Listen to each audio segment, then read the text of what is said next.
المجيد. أعوذ بالله من الشيطان الرجيم. بسم الله الرحمن الرحيم. إنما المؤمنون الذين إذا ذكر الله وجلت قلوبهم وإذا تليت عليهم آياته زادتهم إيمانا وعلى ربهم يتوكلون. الذين يقيمون الصلاة ومما رزقناهم ينفقون أولئك هم المؤمنون حقا لهم درجات عند ربهم ومغفرة ورزق كريم. آمنت بالله صدق الله العظيم. بعد الحمد والصلاة نہایت واجب الاحترام حضور صاحبزادہ محمد آفتاب صاحب چشتی صاحب کی، صاحبزادہ محمد مصدق صاحب، صاحبزادہ محمد حسیب صاحب، حضرت صاحب کی بلا کے خلفاء، معزز سامعین، سارے پیر بھائیوں، آج یہ عرس مبارک کی تقریب حضور قبلہ عالم کے خلیفہ اول صوفی محمد اقبال صاحب، ان کے گھر میں یہ تقریب جو ہے یہ انعقاد پذیر ہے۔ یہ موضوع بڑا دلچسپ بھی ہے اور تھوڑا سا گہرا بھی ہے۔ ایک جملہ بڑا خلیفہ کی اہمیت پہ لکھا گیا ہے کہ اللہ نے زمین پہ آبادی بعد میں بنائی، خلیفہ پہلے۔ اگر کوئی اس جملے کو سمجھ لے کہ خلیفہ کی اہمیت کیا ہے، اس لیے کہ اللہ نے کبھی بھی انسانوں کو امیر کے بغیر نہیں چھوڑا۔ تو یہ ذرا انی جاعل فی الارض خلیفہ پہ ظاہر ہے کوئی لمبی بات ہو سکتی ہے، لیکن ایک بات ذہن میں رکھنا، یہ جو آج ہم ذکر کے لیے بیٹھے ہیں، دور دراز سے پیر بھائی تشریف لائے، صاحب کے عزا و قربہ تشریف لائے، دوست احباب تشریف لائے،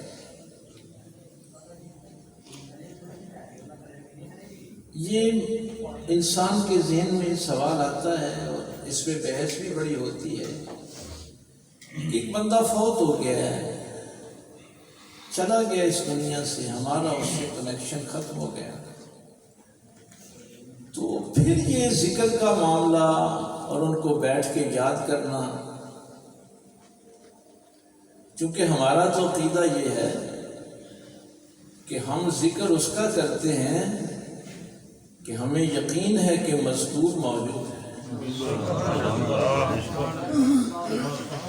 اگر وہی جس کا ذکر ہو رہا ہے اگر وہی موجود نہیں تو ہم ایسا ذکر نہیں کرتے۔ ایک جگہ ایسے لوگ جھگڑ رہے تھے تو میں بھی وہاں چلا گیا، میں نے کہا کیا بات ہے؟ وہ کہنے لگے جی یہ کہتے ہیں کہ مردے نہیں سنتے، تم قبروں پہ جاتے ہو، تو اس بات پہ اکثر جھگڑا رہتا ہے۔ اور ہمیں چونکہ اللہ تعالیٰ نے حکم دیا ہے کہ تعالوا الی کلمۃ سواء بیننا و بینکم، یہ یہودیوں سے خطاب ہے تیسرے پارے میں کہ آؤ ان کلمات پہ اکٹھے ہو جائیں جو ہمارے اور تمہارے درمیان مشترک ہیں۔ تو میں نے کہا بھائی کوئی مشترک بات آپ کے جھگڑے میں سے اگر کوئی نکل سکتی ہے،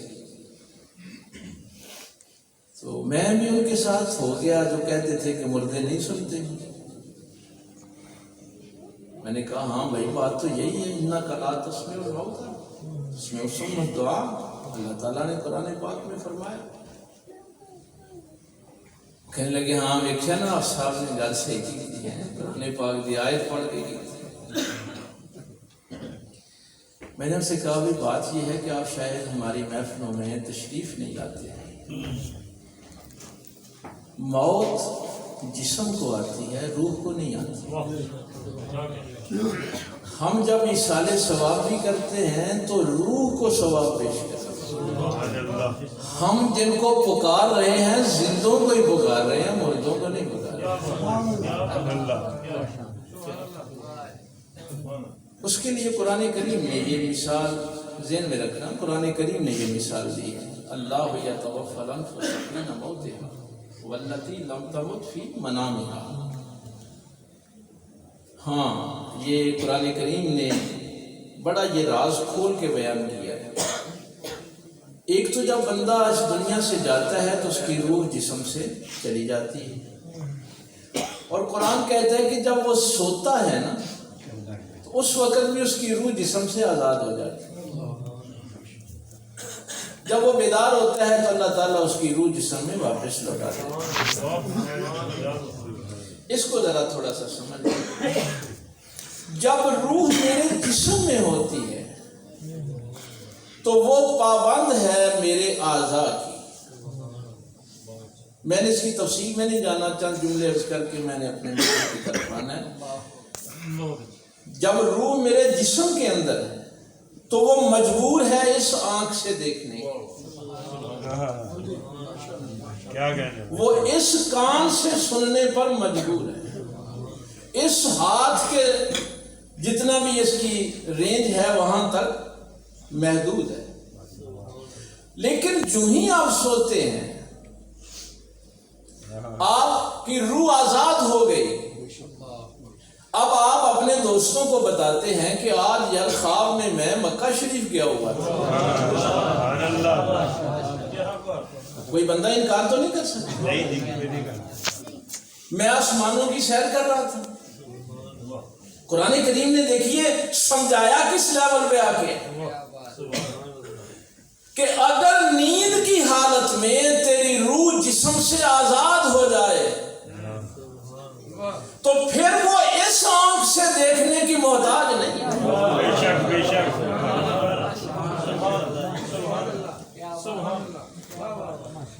پھر وہ اس کان سے سننے کی محتاج نہیں ہے۔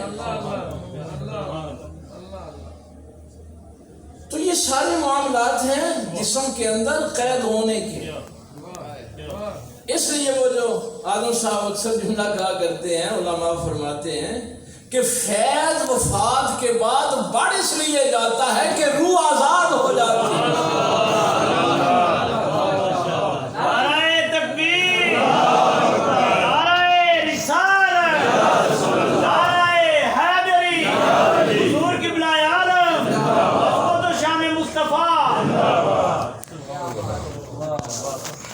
اب اس روح کے لیے یہ نہیں ہے کہ وہ سنبھڑیال نہیں آ سکتی، لاہور نہیں جا سکتی، فیصل آباد نہیں جا سکتی۔ اگر میری روح سونے کے دوران کائنات پھر آئے تو مان لیتے۔ تو میں نے ان سے کہا کہ بھائی ہم زندوں کو ہی پکارتے، اس لیے کہ روح کو موت نہیں آتی۔ امر ربی ہے نا، روح من امر ربی، اور اللہ کے امر کو موت نہیں آتی۔ اب یہ بھی ایک علیحدہ موضوع ہے، کچھ ارواح علیین پہ اور کچھ چین میں چلی جاتی ہیں، کچھ جو ہیں وہ قبر کے اوپر رہتی ہیں، کچھ کو اجازت ہوتی ہے جہاں جی چاہے جائیں۔ تو یہ ایک علیحدہ ٹاپک ہے کہ کن کن کی روحیں کہاں کہاں تک جاتی ہیں۔ کچھ تو عرش کے قریب جاتی ہیں تو قرآن کہتا ہے پہلے آسمان کے قریب، لا تفتح لہم ابواب السماء، ان پر آسمانوں کے دروازے نہیں کھولے جاتے۔ اور کچھ وہ بھی ہیں کہ جب میرے پاک پیغمبر صلی اللہ علیہ وسلم سے پوچھا گیا کہ قرآن کہتا ہے یہ شہید رزق کھاتے ہیں، فرمایا کہ ہاں اللہ کے عرش کے نیچے ہیں وہ، اور وہاں سے وہ جنت میں جاتے ہیں پرندے اور وہاں سے رزق کھاتے ہیں۔ یہ ہر کسی کا معیار علیحدہ علیحدہ ہوتا ہے، ذمہ داری علیحدہ علیحدہ ہوتی ہے۔ میرے پاک پیغمبر صلی اللہ علیہ وسلم کے صحابہ کلم وعد اللہ الحسنى، لیکن درجات علیحدہ علیحدہ، درجات علیحدہ علیحدہ۔ ایک صحابی ہے جو میرے پیغمبر کا رازدار ہے، اس سے ابو بکر بھی پوچھتے ہیں، اس سے عمر بھی پوچھتے ہیں کہ ہمارے متعلق نبی پاک کیا کہا کرتے ہیں، سلمان فارسی بھی پوچھتے ہیں۔ اس لیے مرید تو سارے ہی ہوتے ہیں، میں رازدار کوئی ہوتا ہے۔ یا یہ صاحب قبلہ کے رازدار بیٹھے ہوئے ہیں، خلفاء بیٹھے ہوئے ہیں، حضرت حذیفہ رضی اللہ تعالیٰ عنہ۔ شاید اس صحابی کا نام لیا آپ نے، ہیں یہ میرے پاک پیغمبر کے رازدار اللہ۔ حضرت عمر فاروق جنازہ پڑھانے لگتے تو پوچھتے جنازے میں حذیفہ کھڑے ہیں؟ اگر لوگ کہتے کہ کھڑے ہیں تو پھر آپ جنازہ پڑھاتے، اگر کوئی کہہ دیتا کہ حذیفہ نہیں ہے تو آپ جنازہ نہ پڑھاتے۔ تو لوگ پوچھتے کہ امیر المومنین اس کی کیا وجہ ہے؟ فرمایا حذیفہ منافق کا جنازہ نہیں پڑھتا۔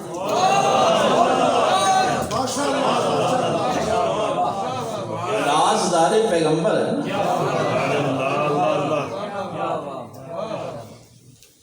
ابو ہریرہ بھی وہ جنازہ نہیں پڑھا کرتے تھے جس میں حذیفہ نہیں ہوتا، لیکن راز اسے بتایا جاتا ہے جو راز کی حفاظت کرے۔ بیٹھ جائیں، ان بچے کو بیٹھ۔ آپ نے اپنی ساری زندگی میں ان منافقوں کے نام نہیں بتائے جو رسول اللہ نے ان کو بتائے، اس لیے ہر کسی کو نہ خلیفہ بنایا جاتا ہے نہ رازدار بنایا جاتا ہے۔ کوئی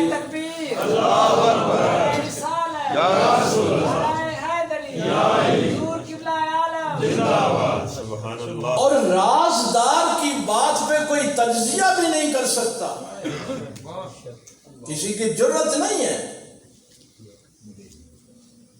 ایک دن تشریف لائے، صحابہ بیٹھے ہوئے، اور صحابہ کا عربوں کا یہ بھائی جیسے آپ پوچھ رہے ہیں کیا حال ہے، رات شاد کیسی گزری، دن کیسے گزرے، تو عربوں کے ہاں کئی فاصلہ کہتے ہیں تم نے صبح کیسے سے، تو پوچھا صحابہ نے کئی فاصلہ یا حذیفہ، حذیفہ آج صبح کیسے کی؟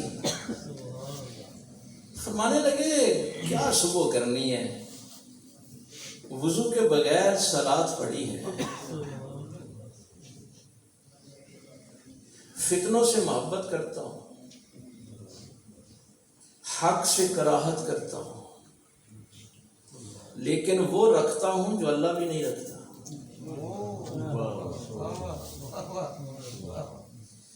اب اگر کوئی اور بندہ یہ جملے کہتا تو صحابہ تو اس کی گردن اڑا دیتے۔ یہ میں ہر کسی پہ ایسے ہی نہیں اٹھ کے اعتراض شروع کر دینا، کوئی اٹھے کو غوث پاک پہ اعتراض شروع کر دے، کوئی داتا صاحب پہ اعتراض شروع کر دے، بھائی جو اس معیار کا ہے وہ بات کرے۔ صحابہ پریشان ہیں، جملے چارے جو ہیں نا ان کے ذہن میں نہیں آ رہے، لیکن کسی کی جرت بھی نہیں وہ کہے کہ حذیفہ یہ کیا کہتے ہیں۔ اتنے میں سرکار مولا علی مشکل کشا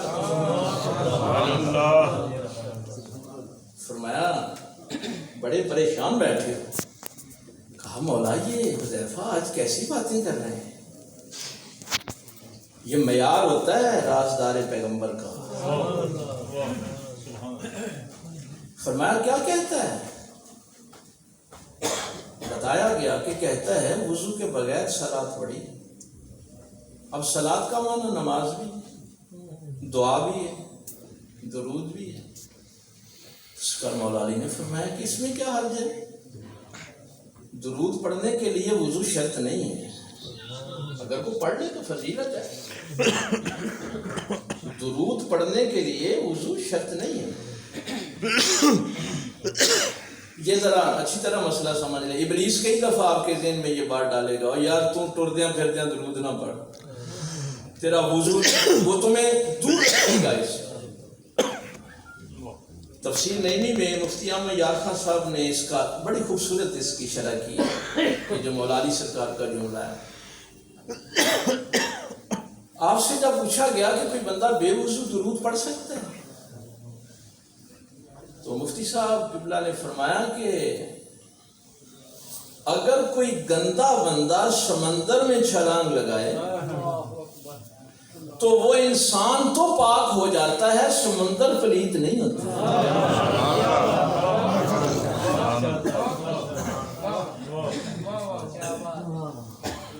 اگر گندا بندہ سمندر میں چھلانگ لگائے تو بندہ پاک ہو جائے گا, سمندر پلید نہیں ہوتا.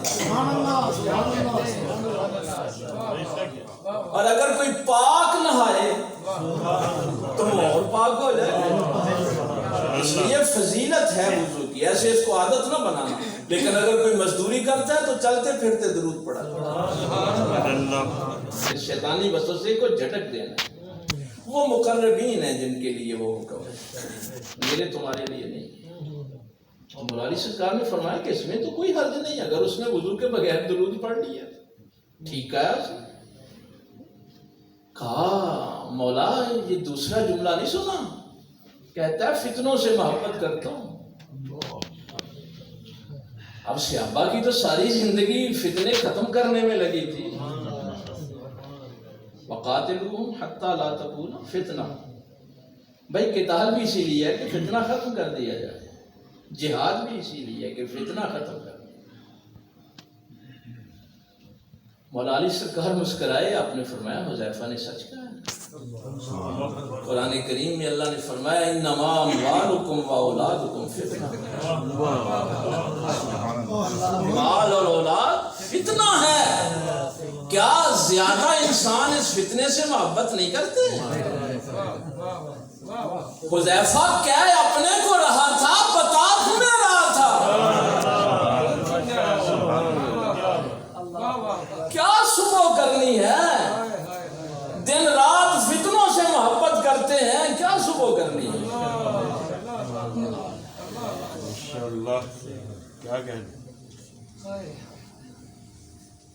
مولا یہ تیسری بات جو کرتا ہے, کہتا ہے حق سے کراہت کرتا ہوں. مولا علی پھر مسکرائے, آپ نے فرمایا کہ یہ بھی سچ کہا. اس کائنات کا سب سے بڑا حق تو موت ہے, تو موت سے کراہت نہیں کرتے. باتیں کرنا تو اور ہے نا. حذیفہ تمہیں جو بتا رہا ہے وہ سچ بتا رہا ہے, رازدار پیغمبر ہے. اب حذیفہ کی باتوں کی تشریح کے لیے بھی تو مولا علی کی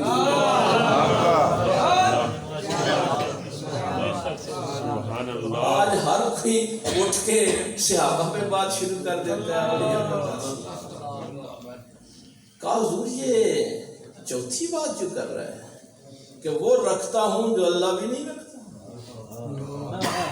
فرمایا یہ بھی سچ کہتا ہے, لم یلد و لم یولد, اللہ بیوی بچے نہیں رکھتا, یہ بیوی بچے رکھتا ہے.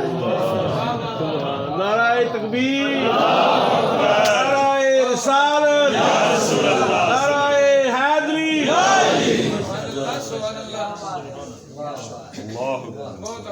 اس لیے رازدار اسے بنایا جاتا ہے جو راز کو سمجھتا ہے اور پھر اس راز کی حفاظت بھی کرتا ہے. غزوہ تبوک سے واپسی پہ جن منافقین نے میرے پاک پیغمبر صلی اللہ علیہ وسلم پہ حملے کی کوشش کی تھی اور سرکار کو شہید کرنے کی کوشش کی, اس وقت حضرت حذیفہ ہی نبی پاک صلی اللہ علیہ وسلم کے ساتھ. ہاں, اور پھر جب وہ بیٹھے ہوئے تھے, سرکار کو جان بوجھ کے کہا کہ اس راستے سے آئیں, اور آگے وہ بیٹھے ہوئے تھے حملے کے لیے. جناب عمار یاسر تھے ساتھ, جناب حذیفہ تھے. بجلی چمکی, اب وہ سواریاں لے کے بھاگے. میرے آقا نے فرمایا حذیفہ پہچانتے ہو؟ کہا یا رسول اللہ صلی اللہ علیہ وسلم سواریاں تو پہچان لیں لیکن بندوں کو نہیں پہچان سکتا. تو ان 12 منافقوں کے نام نبی پاک نے حذیفہ کو بتائے. اس لیے حضرت عمر فاروق رضی اللہ تعالیٰ عنہ، حضرت ابو ہریرہ اور باقی صحابہ اس بات کا خیال رکھتے تھے. اور ایسے ہی نہیں حضرت حذیفہ آگے شور کیا کرتے تھے کہ منو پتہ ہے کیڑا کیڑا منافق ہے. نہیں، ساری زندگی کسی کو بتایا نہیں. بڑا کوئی زور لگاتا تو اتنا بتا دیتے کہ اب 7 مر گئے ہیں، اب 8 مر گئے ہیں، 4 باقی رہ گئے ہیں، 3 رہ گئے. اتنی بات بتا دیتے.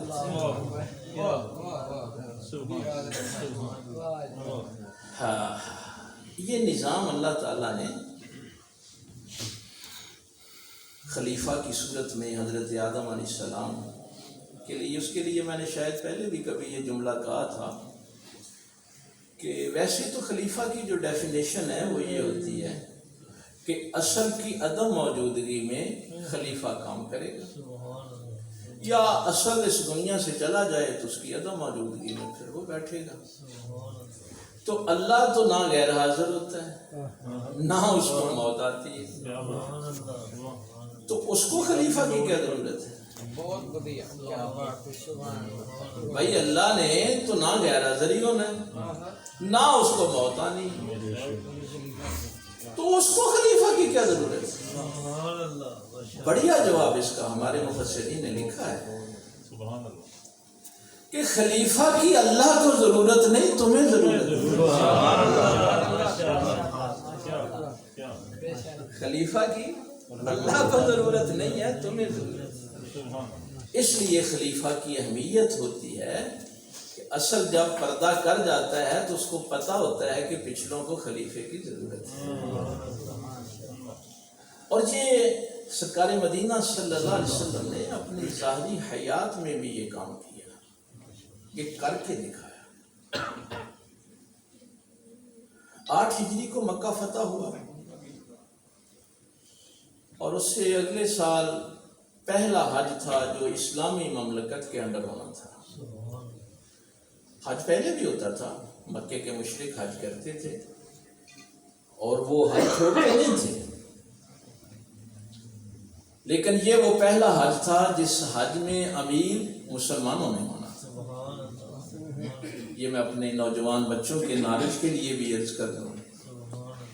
لیکن اس میں ایک بات تھی کہ یہ حج مسلمانوں نے بھی کرنا تھا اور مشرکوں نے بھی کرنا تھا، سب نے آنا تھا. لیکن ظاہر مکہ فتح ہو گیا تھا، اب سلطنت اسلامی تھی اور امیر حج کسی مسلمان نے ہونا تھا.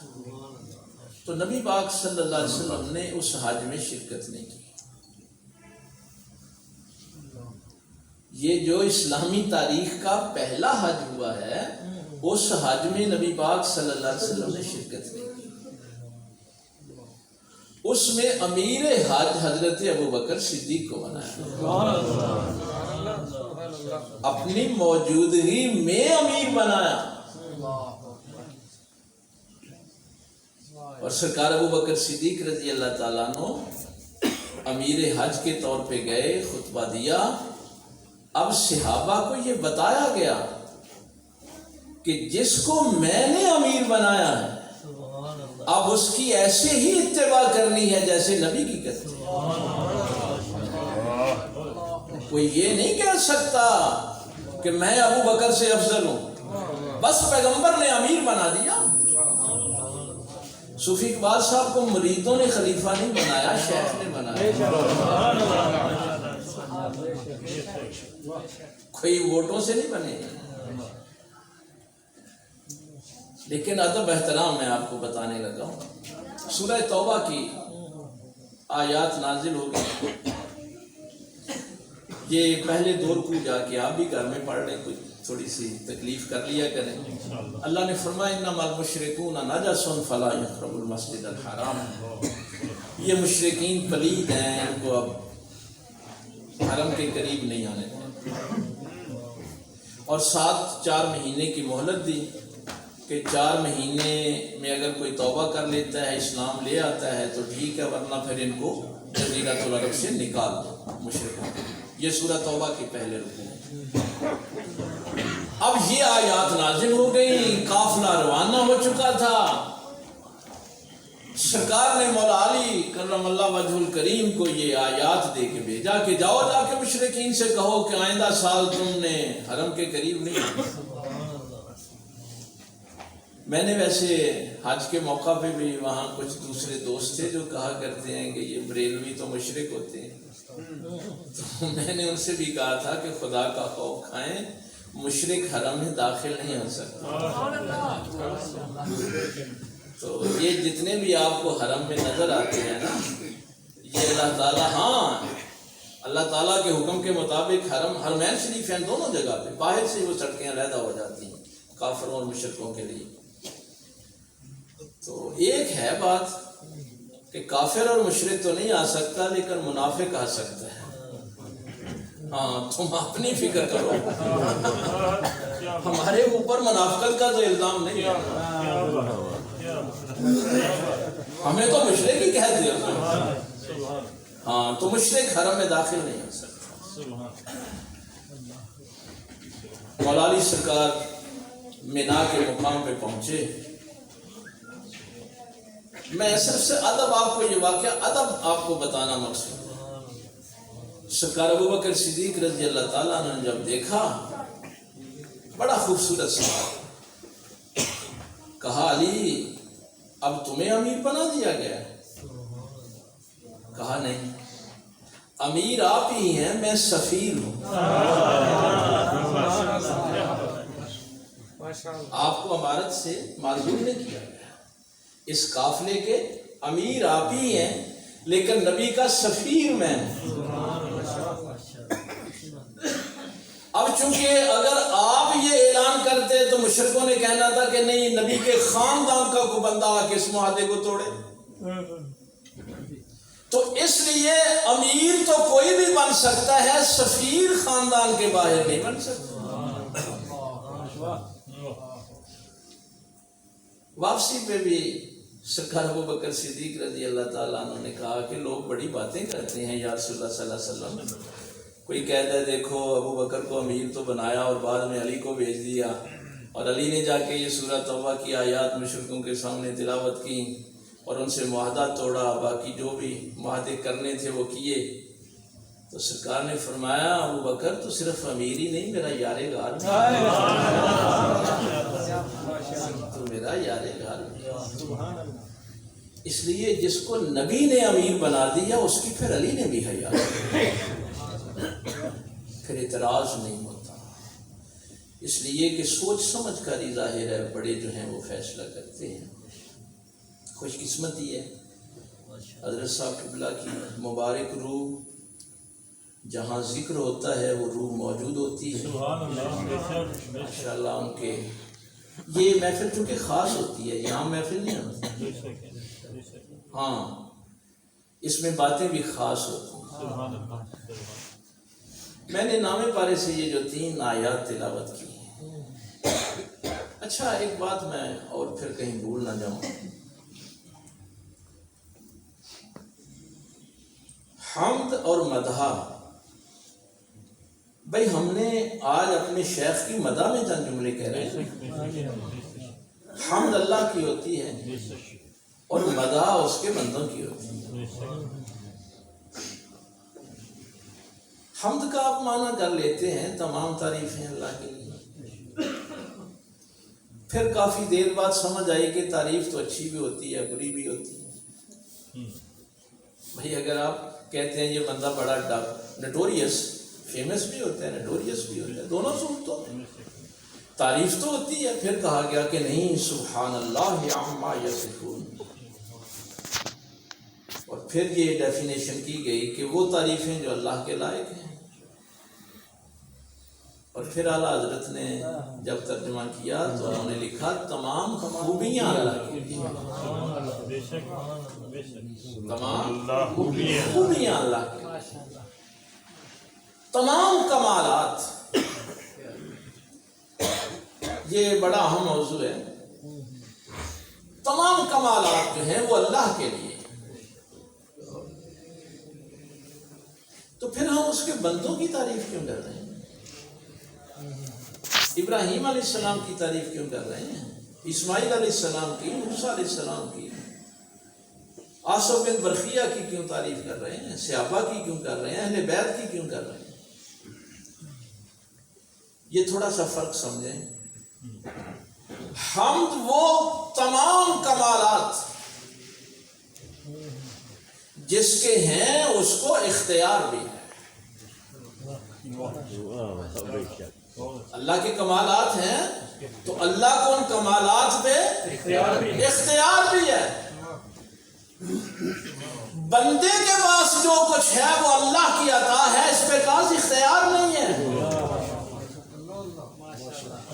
وہ قادر ہے تو قدرت پہ اختیار رکھتا ہے. میں اگر کسی بات پہ قادر ہوں تو اس کی عطا سے ہوں. وہ علیم ہے تو علم پہ اختیار رکھتا ہے. میرے پاس اگر علم ہے تو اس کی عطا ہے، میرا اختیار نہیں. تو جس کا اختیار ہو اس کی حمد ہوتی ہے، جس میں کمال بغیر اختیار کے ہو اس کی مدح ہوتی ہے. سبحان اللہ، سبحان اللہ، ماشاءاللہ. اس کی مدح ہوتی ہے. بس یہی سے یہ دونوں گروہ تشکیل پاتے ہیں. صراط الذین انعمت علیہم غیر المغضوب علیہم ولا الضالین. یہ دونوں گروہ اسی مقام سے تشکیل پاتے ہیں جو اپنے کمالات کو اللہ کی عطا سمجھتے ہیں. وہ صراط الذین انعمت علیہم بن جاتے ہیں، انعام یافتہ ہوتے ہیں، اس کے ولی ہوتے ہیں. اور جو اختیارات سمجھتے ہیں کہ ہمارے کمال ہمارے اختیار میں ہے، وہ زمین پہ فساد پیدا کرتے ہیں، ان پہ اللہ کا غضب ہوتا ہے. اس لیے جب بھی کبھی کوئی بندہ دم کرا کے تویز کرا کے لے جاتا تھا اور آ کے کہتا کہ مجھے شفا ہوئی، اللہ نے بیٹا دیا، بیٹی دی، تو وہ کہتے اللہ کا فضل.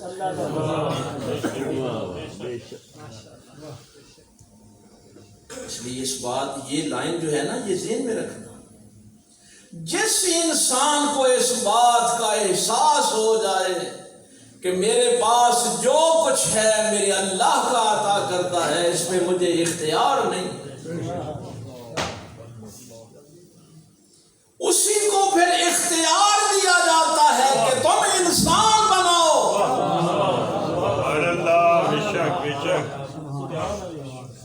قادر نے قادر کو قادر بنایا.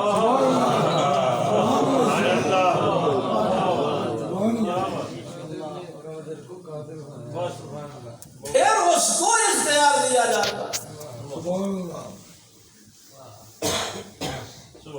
اور پھر میرے پاک پیغمبر صلی اللہ علیہ وسلم ہماری یہ رہنمائی فرماتے ہیں، اتقوا فراست المؤمن فإنہ ینظر بنور اللہ. کیا سرکار نے صلی اللہ علیہ وآلہ وسلم نے یہاں بھی رہنمائی فرمائی کہ مومن اللہ کے نور سے دیکھتا.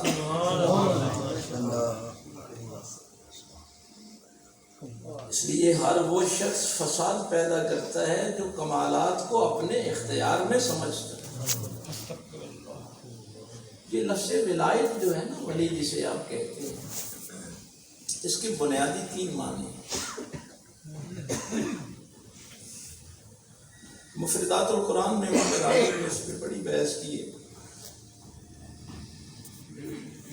اللہ ولی الذین آمنوا، اللہ ایمان والوں کا ولی ہے،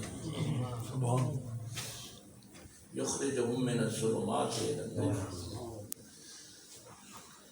امام راغب فرماتے ہیں کہ ایک ولایت کا معنی میں نے جو پہلے جملہ کہا تھا نا کہ پھر اس کو اختیار دیا جاتا،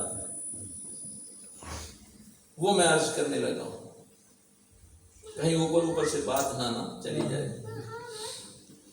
ایک اس کا معنی ہے محبت. ولی اللہ سے محبت کرتا ہے، اللہ ولی سے محبت کرتا ہے. دوسرا معنی، چونکہ یہ قرآن کا معاملہ ہے، دوسرا معنی اس کا لکھا گیا ہے قرب. ولی ولایت کا معنی قرب ہے کہ اللہ کا قرب نصیب ہو کسی کو. جب وہ قرب نصیب ہوتا ہے تو پھر ولایت کا معنی حاکم ہوتا ہے.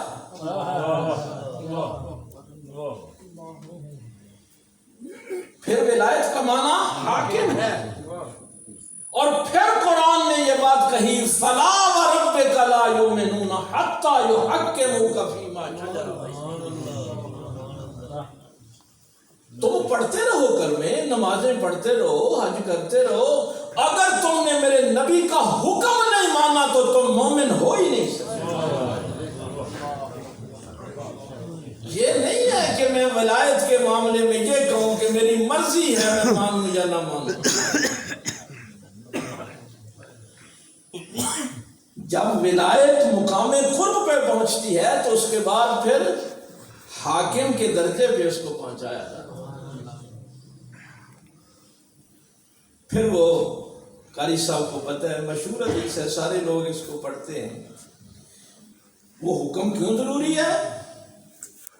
یتقرب الی عبدی من نوافل. اب وہ اللہ کے کانوں سے سنتا ہے، اللہ کی آنکھوں سے دیکھتا ہے، اللہ کے ہاتھوں سے پکڑتا ہے. اس حدیث پہ کسی کا اعتراض بھی نہیں، اس پہ کسی کا اعتراض نہیں، سارے اس کو بیان کرتے ہیں. اور آخری جملہ تو ہلا کے رکھ دیتا ہے. ہم اللہ کے ولیوں کو ایسے تو نہیں کہتے کہ ہمارے گھروں میں قدم لگ جائیں. سرکار نے فرمایا پھر وہ اللہ کے قدموں سے چلتا ہے. اب کسی کی کیا ضرورت ہو کہے کہ میں اللہ کے ولی کا حکم نہ مانوں. یہ 3 درجے ہیں ولایت کے، یہ بھی پھر ایک علیحدہ موضوع بن جائے گا. میں نے وہ آپ کو انما المؤمنون الذین اذا ذکر اللہ وجلت قلوبہم. میرا اللہ فرماتا ہے کہ ایمان والوں کے سامنے جب اللہ کا ذکر کیا جاتا ہے ان کے دل کانپ اٹھتے ہیں. تکبر نہیں رہتا، عاجزی آ جاتی ہے، کانپ جاتے ہیں اللہ کا ذکر سے. جسم نہیں، واجلت قلوبہم، ان کے دل کانپ اٹھتے ہیں. کیوں؟ میرے